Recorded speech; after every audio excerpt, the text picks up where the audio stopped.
I believe if the Jewish community is able to constantly remind the world about the Holocaust, I think it is only fair that Africans whose ancestors have endured centuries of slavery should be able to actually discuss these issues freely and openly.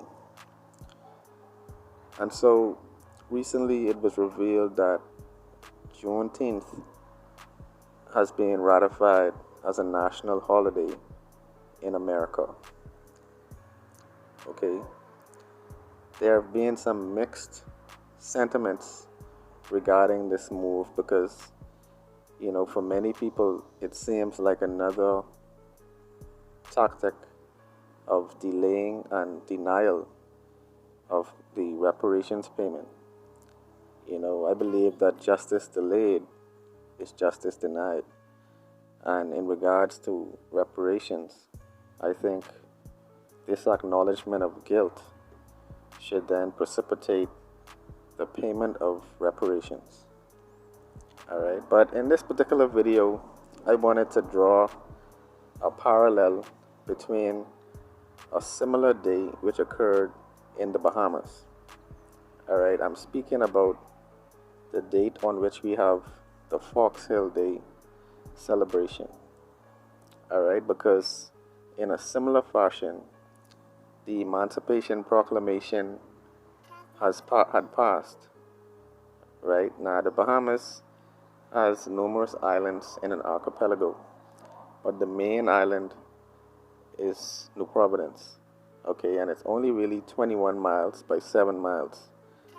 Alright, but for some reason, after the Emancipation Proclamation had been passed, the news of freedom did not arrive on the eastern end of the island for many weeks.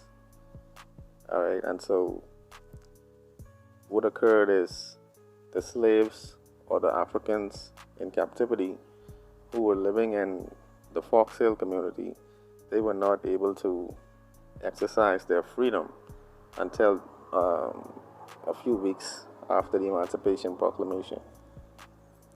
Okay, and this occurred in the Bahamas, and I always sought to make this comparison so that people can see that these types of atrocities and this type of negligence was not isolated.